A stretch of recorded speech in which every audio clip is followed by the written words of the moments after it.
For me, it was street photography was a discovery. I used to have a job that I went from A to B, and I had a time, 3 o'clock, I have to be there, and I didn't look around me. So street photography opened something up that I said, oh my God, I'm living in this world and I'm not looking. So it was really the first time at 60 years old that I looked around me. What people were doing, they were screaming, fighting, laughing, there's a hand here, kiss here. All this is happening, and I never noticed it. So that was amazing for me, that discovery. It's as if I was in a bubble, and then I burst the bubble. Oh my God, I can have fun here. There's a new world that I don't know. So that was wonderful. And I think I needed that.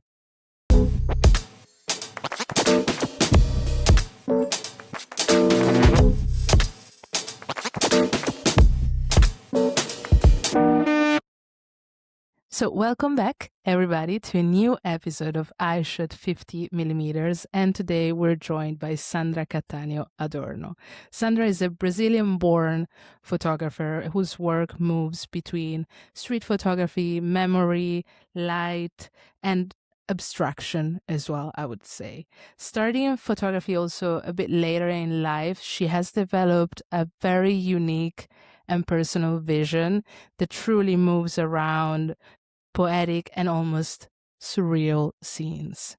Sandra, thank you so much for being with me today. Thank you very much for having me. And welcome to the channel. And just before we start, a very small message to everybody who's watching. I just want to remind you to keep liking and keep subscribing, because what's just a very small click to you, it means the world for us to keep bringing you exclusive content on street and documentary photography. And since a couple of months, you can also listen to all our interviews on all major broadcasting platforms. Now, Sandra, actually, let's have now the fun part. As I was saying before, you started photography around your 60s, which for some people, it's very inspiring as well. But my question would have been more connected to a sense of maybe freedom that this has given you. And the very first thing I want to ask you is, do you think that starting later in life has maybe removed that pressure of becoming someone, of course, a photographer, immediately or straight away? It did. I came to photography because my daughter invited me. So it was for some time, it was something, just to have fun with my daughter. It was a way of traveling with her, doing workshops with her, and just having fun. And so when I was in Santa Fe at Radio's Books, there was a workshop of the webs, and David Chickie came up to me and told me, I know you're having fun with your daughter, and that's great, but you should take yourself a little bit more seriously. And that one sentence made me think that maybe I could do something more serious, not only having fun. And so it began like this, with a very kind word and very kind teachers, Rebecca and Alex Webb. And from there, it has been, as you say, it's easier at 60 because you've done already what you needed to do in life. You did work, you had your things. It was a completely different things that I did. And then I came to photography and I didn't have the pressure that I needed to succeed. I needed to do this, or I needed to come out with a book or whatever. It was just, let's see what happens. So that was, I've been to workshops where there are people crying because they're so frustrated and so much pressure. And I always go to them and I say, please don't do this, have more fun with it, don't, if you take it so seriously, I think it doesn't help the photography, it inhibits you. So if you're lighter and it's easier, I think that it was easy for me because of that. It was, I mean, if it's good, it's good. If it's not good, I'll just discard it and begin again tomorrow. It's fine. Absolutely. Absolutely. I feel like your work, there is something very interesting in your trajectory, if we could say like that. It feels very intuitive, but it also enter highly important institutions like galleries, awards, books, exhibitions in Venice as well, which we'll talk about it later, which I'm very excited. How do you protect your intuition as a photographer once the work becomes part of the professional art world? Because sometimes artists can lose themselves throughout the process. How do you protect your vision, if that makes sense? I don't even think about it. You know, Love it. it's Yes. like if it happens, it happens, and whatever happens, it's that is good. I'll take it. I'll take it as it comes. I don't think very much about it because I don't take myself so seriously. You see, I at 73, if I don't have fun, there's no sense. So, you know, it's part of something for me that I go out and come back smiling.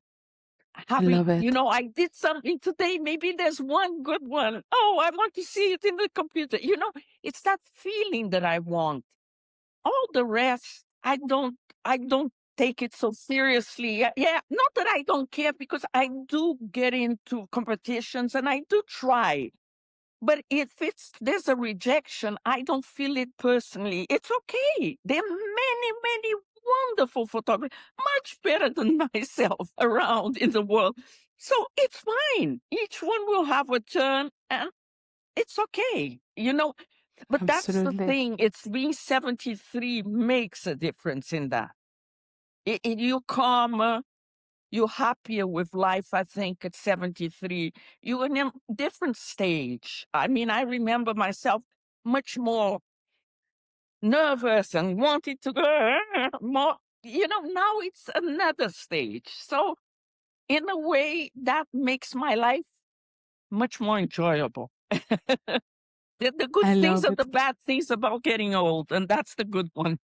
Love this. Love this. Now, I want to talk specifically about your photography and your approach to photography and your vision, because your work comes from street photography, but it does not feel interested only in the classic idea of a decisive moment, if we want to call it like that. It feels more concentrated, at least for me, on the atmosphere, the light, the reflection, the perception of things throughout the photographs. So, first of all, how is your relationship with the term street photographer?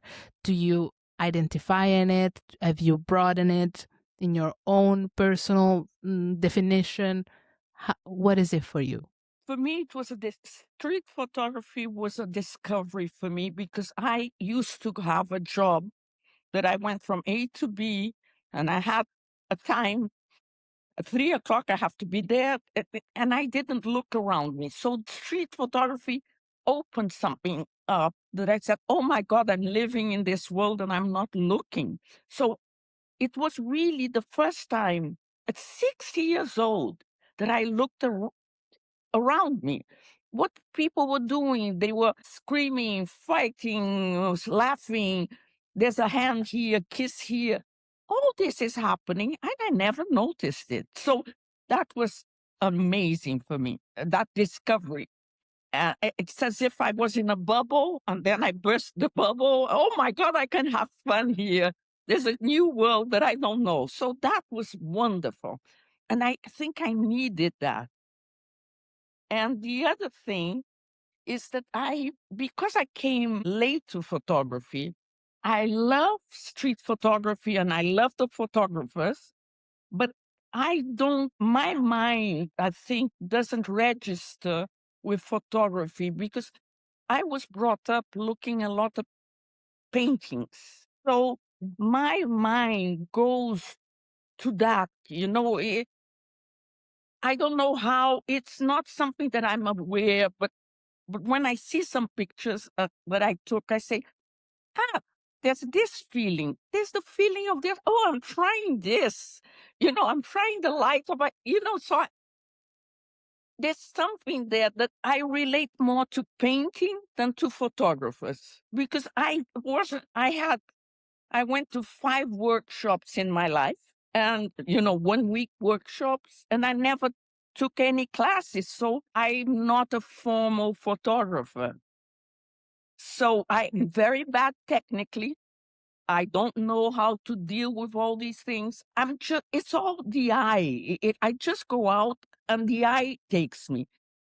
So I wish I had had more time to have maybe gone to a university, maybe taught me things that I don't know.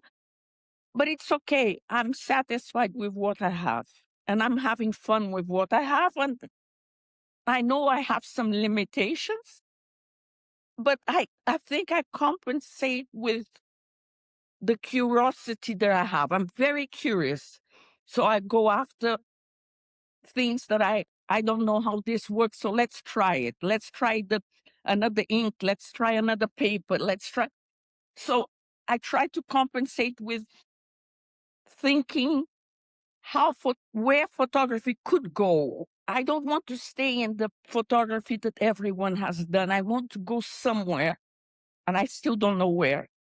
But I want to go to something else. I want to try to do photography, sculpture, photography, painting. I don't know. I need to still figure that one out. Because it's very interesting, like, as I feel like your approach to photography, it's a hybrid of different worlds, from Renaissance a little bit. I don't know, I get this feeling, maybe correct me, of course, Yes, if I'm wrong. a lot of old masters, a lot. Yeah, they truly look like painting as well. So I can definitely see that. And it's very interesting with all these reflections, the shadows, partial body parts as well, Yes. fragments. There's a lot of layering as well. And I wanted to ask you, what attracts you to these elements? Because it's something recurring as well. Like it's kind of like a signature, which is amazing to have.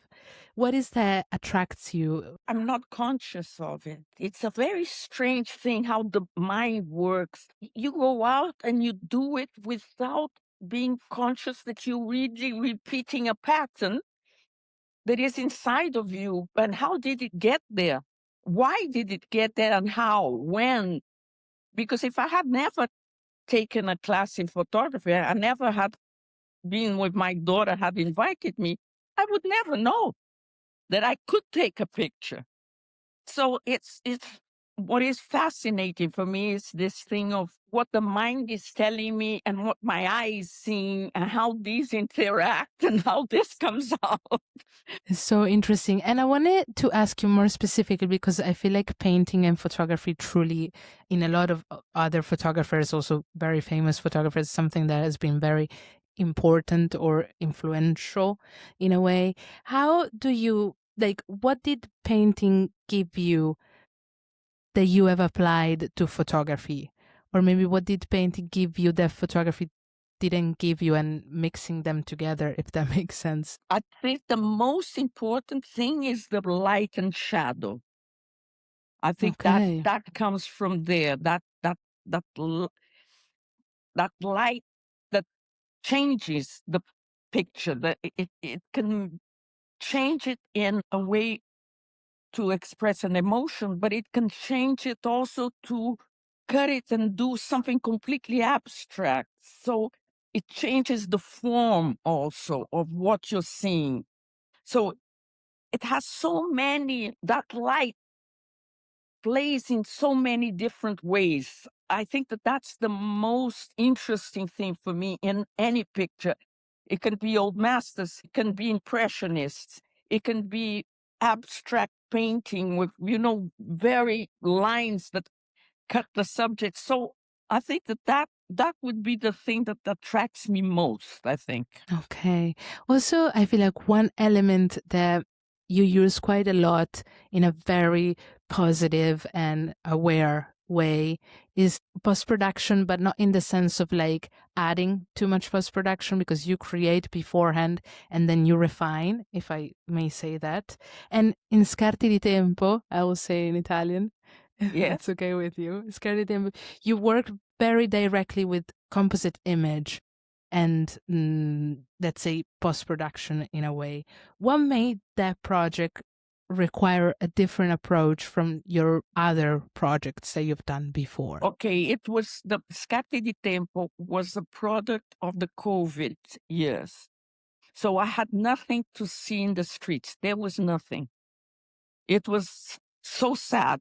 If you found one person, you were lucky. So I had to invent something. If not, I was going to go crazy. So Scatti di Tempo was when I began to take more seriously reflections. So that book, like 70% of the book is reflections, but it's a game between reflections and two pictures of mine in that I put in Photoshop, and I mix them up. So there's a girl and there are mountains, and I put them together, my pictures in. And so it's a funny thing because these done in Photoshop are very similar to the reflection, only that one is something that I have no control, the reflection. I just go out and I find it. And the other one, I have control, and I see which one I think is better adapted. So let us say I'm more of a painter doing Photoshop because I can choose my materials and my colors. And the other one is completely at random.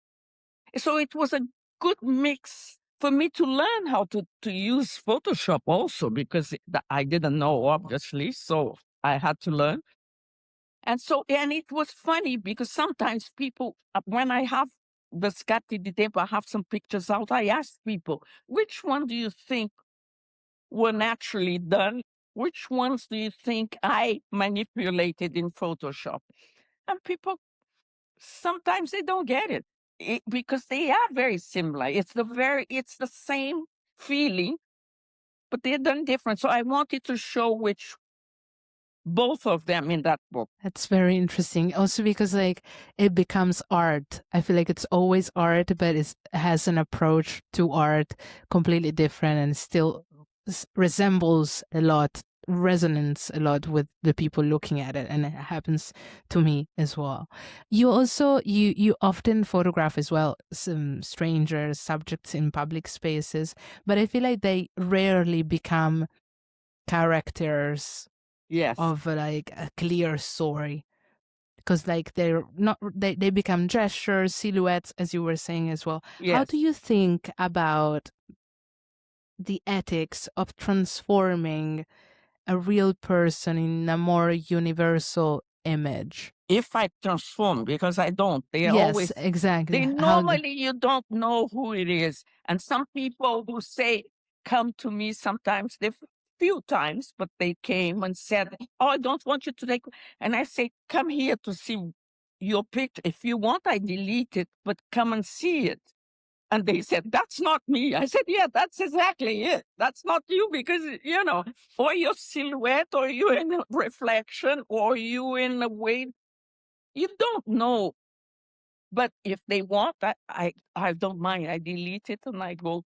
But I don't know how people feel. I don't know. Each culture is different also, I think. Absolutely. So it's different. For example, if I'm in California, people love me taking pictures because they think I'm a Hollywood agent, and I'll put them in my movie.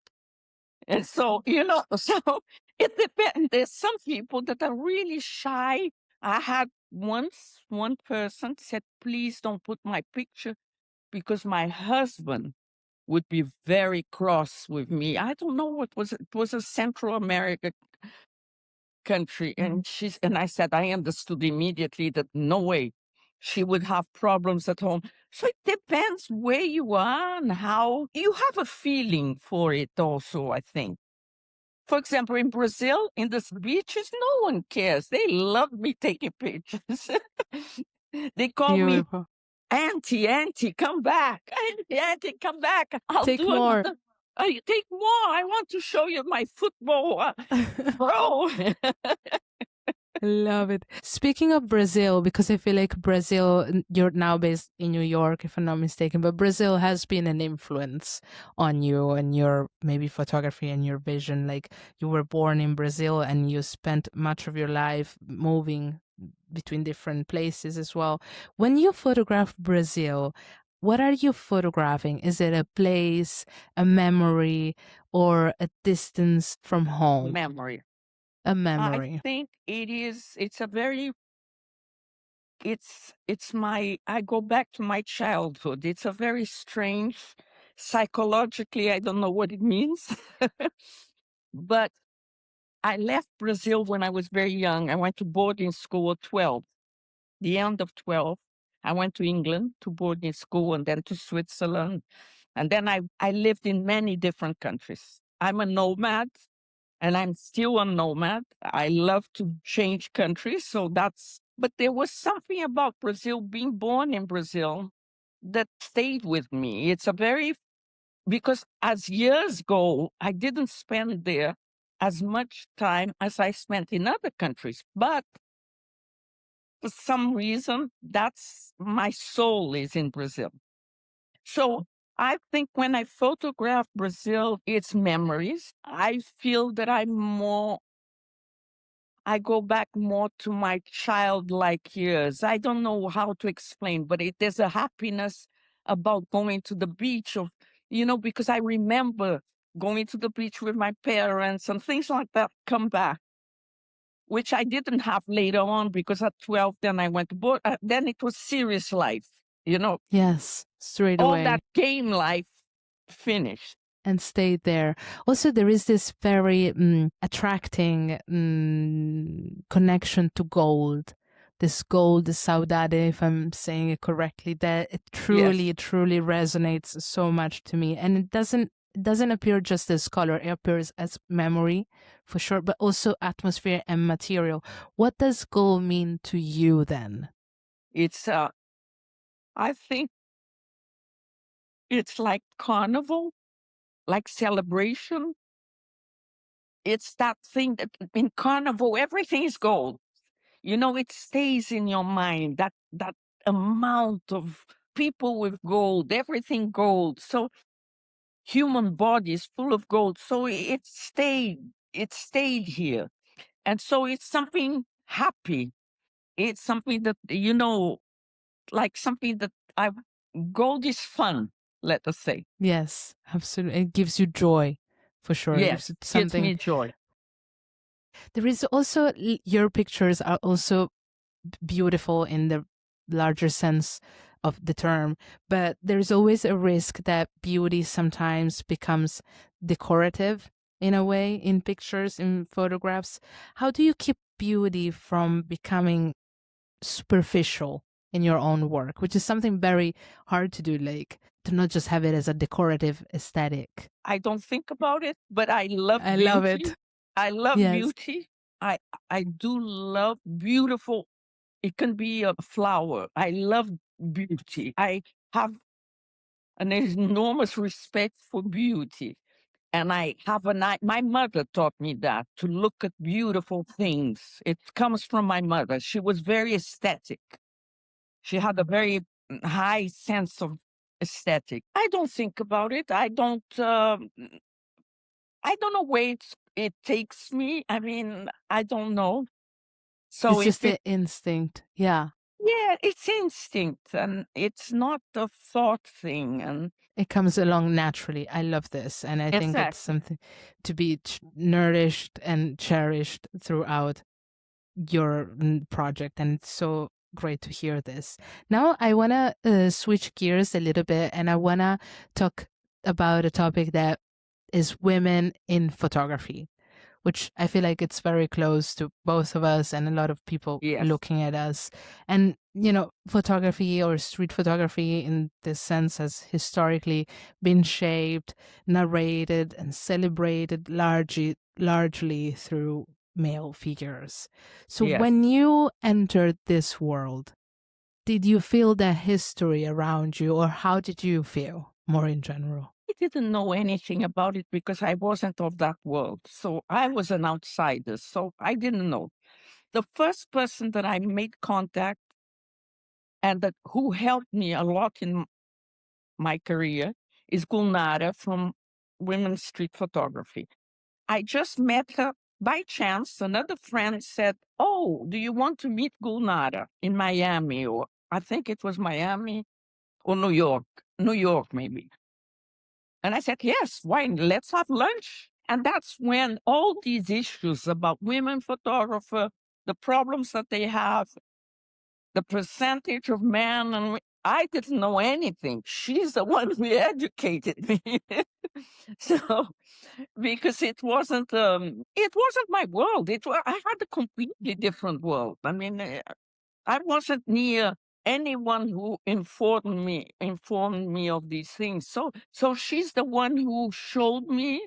I mean, told me about all these problems and brought me into the group. And I know several of the other photographers, and I do a lot of exhibitions with her, and it has been very nice because it's very interesting because she's also Russian, and I love her. Her She's a Tatar, which is very culturally, it's fantastic and amazing, and I love this different a Brazilian talking to a Tatar. I think it's two opposite Crazy. poles, and I love it. I enjoy it very much. Legit is so true. And do you think that being a woman and entering this world from where you were an outsider or an outcast in that sense changed the way you could move through the public spaces with a camera? Like, did being a woman give you more access, less access? How did it invisibility It's in easier. certain way? It's It's okay. easier. I think being a woman and being my age is easier because of my age. They say, grandmother is taking pictures, so it's for her album. So I'm not threatening. I'm not threatening because of that. They see someone that is older, and so it's easier. It makes it much easier. I mean, even in New York, the St. Patrick's Parade. I remember just this year I was there, and I went over the line, and there was a policewoman. And I said, "Is it okay for me to be here?" I didn't have I couldn't be there. And she said, "Yeah, just take your pictures. That's fine." So it is easier. She was a woman, and she said, "Yeah, have fun." Do it, just get it, go along. Okay, okay. Exactly. And have you ever felt that your work was read first through your identity as a woman, of course, rather than through its formal and poetic and visual language? Did that ever happen to you? That your identity came first than your art? I don't think so, but I don't know. I don't know how people see my work. I really don't. Uh, I never even asked that question to anyone. So You don't know. That's perfect. That's perfect. I have one last question on this and it relates to your way of doing photography as well, because as we were saying before, your photographs often transform body through light, reflection, distance as well. When photographing women, then, how do you avoid repeating the visual codes, let's call them like this, through which women's bodies have historically been aestheticized in society? I just don't think about it. I just go. When there's a woman in any, it's not only, it can be a hand, it can be any part of the body. It doesn't, if there's good light, my problem is light and shadow. My problem is I don't even go out when there's no light. I mean, it's not fun for me. So if I find the right light, everything's wonderful. I mean, it's, and anything, it's the transformation of that piece of the woman, that part of her body or face or whatever. With light, what happens? I think that's what I want to get to. How does it distort it? How do you cut it? And how does it become kind of abstract thing? So that's what I'm after. I'm not really looking at the woman as a woman, a man as a man. It's not what I'm looking at. Okay, amazing. Yeah, regardless of anything, there are other things that attract you for sure. Exactly. Amazing. Okay, great. Now I want to finally talk about Fragments of Light and this beautiful achievement at the Biennale of Venezia, Thank which you. is great. And I really look forward to see it. Absolutely. And for viewers who have not seen it yet, could you introduce a little bit the project, what it's about, and explain what they will maybe encounter in the space? When I did 10 years, to celebrate my 10 years, I wanted to do this book with gold because, as I said, it was something joyful, and I wanted to celebrate my 10 years. But I did like very much the fact of doing the pictures with matte paper and metallic ink, because what happens, it transforms the picture to more of the essence of the picture. It doesn't give you any detail. And so I like that feeling. So I wanted to repeat it in silver. And it was the discovery was that silver, I thought gold would be better. And I went to silver. Let's experiment, but I'm not sure. And I think that silver, it has much more reflection. So it's very interesting that the painting, depending on the light and where you are, it changes without any light, without anything that you're artificial. It's only because of the silver ink. And it's amazing. So in the exhibition, I put all the paintings looking towards, they are all tilted. They are not flat on the wall. They're all tilted like sunflowers trying to catch the light, the sun, because that's how they're more beautiful. When you look at it with more light, it's more beautiful. So it was something I didn't know, and I only realized after I printed. So what this discovery did is that it makes you, as a viewer, I think, want more to look at it from different angles. So you interact more and you spend more time than you would in another painting, another picture. So it's something that I found was by chance. I mean, it wasn't only found out when I did it. And when I did in big pictures, because in the small ones, you can't really see so much. When you do bigger pictures, it's that you understand really the light affecting it. So I did 13 pictures, silver pictures. The first decision I made, and maybe you got my cards. Yeah. Yes, So that was beautiful. the first time I did it was on black paper. But then I changed to navy paper, dark blue paper, because I thought that it would be a little bit different than the black and white picture. I wanted something a little bit not so classical. So I changed it to the navy. So in the exhibition, they are all navy matte paper. And then the walls are all red. So there's a contrast. That's my Brazilian side. colors. Exactly. Break the rules. Love it. Exactly. That's the Brazilian side.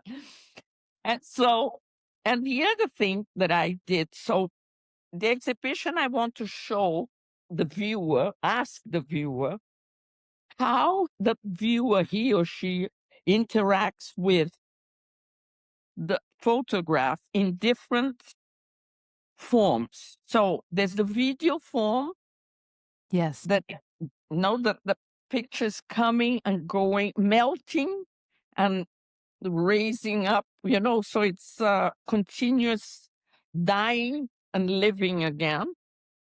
So that's one form of you looking at pictures. Then there's the pictures on the wall that are tilted. Then there's a photograph on cloth, which I did also in 10 years. I repeated it this time with another picture. So this time they're panels. And so how do you see cloth with the light coming from the windows, from the Gran Canale, the light coming in? How do you react to that? And the last one is this mosaic. There is one picture, like a puzzle, divided, and you only see it together from one place. You have to, the problem is you have to go, then one place, you see it, it comes all together.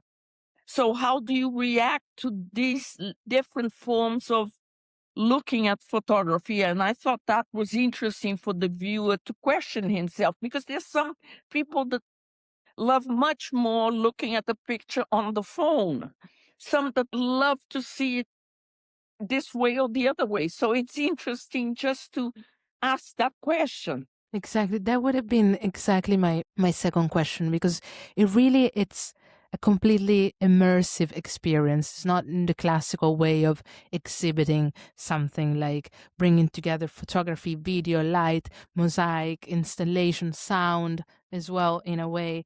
What Yeah. one what is it in this project that made you feel like this body of work really needs to become a spatial experience, rather than Yeah, only, a book or an exhibition? Yeah.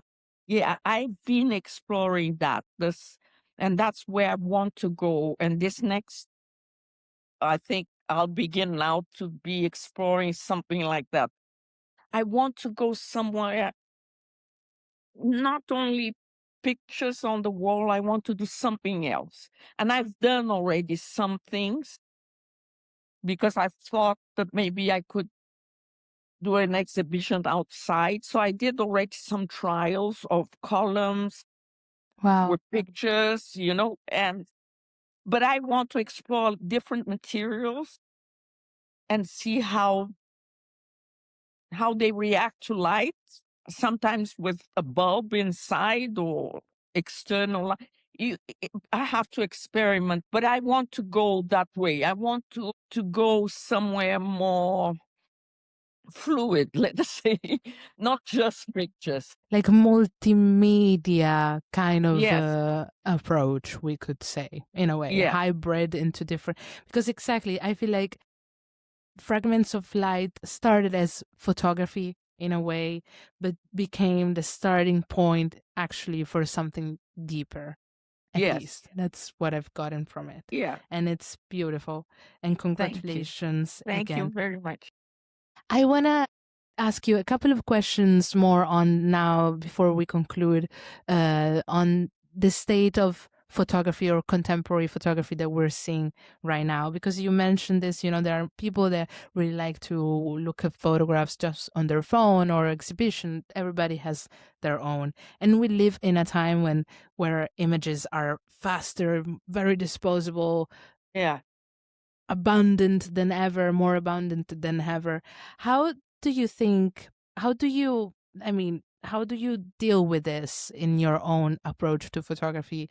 Does this make you want to make slower photographs in a way, or how does it feel for you? Because everybody could be a photographer, right? Like, everybody has a chance. Yes, there are two things. I think everybody could be a photographer, number one. And number two, I think people don't have any more time to concentrate in one photography. I mean, they just flick, flick, flick, flick, flick, and they don't pay attention. So, and it happens in museums also. People go to museums nowadays just to get a selfie. So it's not about what you're going to see anymore. Exactly. It's like a performance. Yeah, I want to to tell everyone that I came to the Louvre. Exactly. Not that I've enjoyed it actually. Not that I've seen something of meaning inside the museum. It's a very, I think it's part of what is happening. And I don't know if there's going to be a way back. I hope there is, because I think you lose a lot if you're just flicking around with no depth about anything. I think it's sad because you won't, if you have a great painting in front of you, you can't appreciate. For you, it's exactly the same as whatever. So it's, but it is what is happening, and there's nothing really to change it very much. I mean, it's very difficult. I mean, only if the educational system changed and we, you know, took away all the phones and get kids to do arts, maybe something better would come out. But, Also, I feel like for you, like your work truly requires attention and yeah, stop in front of it and feel it in a way. But attention, as you were saying, is becoming one of the rarest things rarest, in rarest. today's time. So how do you think about this? And in case, how do you think about making photographs in a distracted culture right now? Very difficult, but you have to do whatever you want to do and, you know, and hope for the best. I mean, hope that people will give it a little bit of attention. But, it's very sad. I think it's really very sad. You do what you can. I mean, there's nothing you can really, I don't think, I mean, I don't see you can change anything because that's the culture that is here. I mean, and it's getting not better, it's getting worse. Absolutely. And with such a fast paced society. Fast paced about everything. Yes, everything, for sure, for sure. Everything. After 10 years of photographing, I would say, I feel like I know the answer to this question, but I want to hear it from you. Do you feel like you have found your language of photography, or are you still It's trying? it's 13 years now. 13 years, sorry. Yeah. Yeah. Now Do it's you, 13. do you feel you have found your language, or are you still trying to developing and escaping it in a way? I'm still trying to find the next thing that I want to do. I'm never going to be satisfied with, I'm always going to look for something else. Always. Beautiful. That's what makes me have fun. It's to, okay, what is the next project? What can I think? What can I do that is different? What can I try? Different papers, different ink, different this, materials. And I think that that's the joy of it. It's always to try and see, try to, develop different things. For me, I mean, I would. It's the same as I'm never satisfied of being in one place. Every 2-3 weeks, I need to get a plane and go somewhere else. I'm like that. I'm done like that. I'm not someone that just is happy to be, in one place. I'm not. I can't. I'm too curious for that. So while my body allows me, I will continue to every 2-3 weeks get a plane and go somewhere, spend a week somewhere, eat another food, see other things, talk to other people, change languages. And that for me is a joy. And the same with photography. It's a joy if I evolve, if I find something new. If I'm ecstatic, I won't be happy. So And the thing is, because I remember I read somewhere that you should never do your first book before 10 years of taking photographs. And I looked at that thing and said, yeah, but that's for the young kids. For the older people, it doesn't work. If I take 10 years to each book, I'll be dead and I won't do anything. So that's the thing. Being older, it helps you in some things, but you are very conscious that your time is much more limited. So if you want to do whatever you want to do, you have to accelerate. You have to really put effort Yes. and, And push you. Yeah. push. You have to push because you're getting older and your brain is not getting younger and your physical, you're not as young going out and you get more tired, everything. So you have to push yourself much more in that sense. You don't have the stress of other things, but you know that you are nearer to dying. So you need to accelerate that process. If you're someone who's not happy of repeating, I'm not happy to repeat. I don't want to repeat. I want to go forward. Wherever it takes. Maybe it's going to be worse. My next project, maybe it's not that good. Doesn't matter. I'll do it, I learn, and then I redo another one. But I want to advance. That's how I am. And it's beautiful. Like, this is such a life lesson. And I thank you so much for sharing this. Thank It you. truly is Thank you. deep, and everybody should keep reminding themselves this. So thank you for sharing that. And I have just one final question, which I'm so curious to know what you're going to say, which is, if you could speak to yourself before the first photography workshop you have done that we have discussed before, what would you tell her? What would you tell the Sandra before that? Oh, just repeat what you did because you had the ball. You had so much joy. Just do whatever you did because it has been wonderful. I wouldn't take anything away because I went with it with my daughter, joy, found kind people, did a lot of things that I never thought I would do. And it only brought me happiness. So better than that, I mean, it's impossible. Possible, yeah. It's such a gift. I was given something that I never, in a million years, I would never have thought that I would have this gift. That I would be given, okay, go and do photography. Maybe you can accomplish something. Just that. It was wonderful. Beautiful. Sandra, I thank you I thank you also so much, really, for this interview. I hope you had fun. I made you feel comfortable, and it was an easy. It was wonderful. Thank you so much, Lucrecia. It was wonderful to meet you also. You're such a, apart from an incredible photographer, a really special soul, and I always look up to women, so I thank you once again. Thank you. I hope to see you in October. Yes, absolutely. So we will definitely come. Let's keep contact. Absolutely. And I just want to leave a very final message before we say goodbye again, to keep liking and keep subscribing, because it really helps us to continue bringing you special guests and special street and documentary photography content. So thank you again, Sandra. Thank you very much, Lucrecia. Thank you for everything.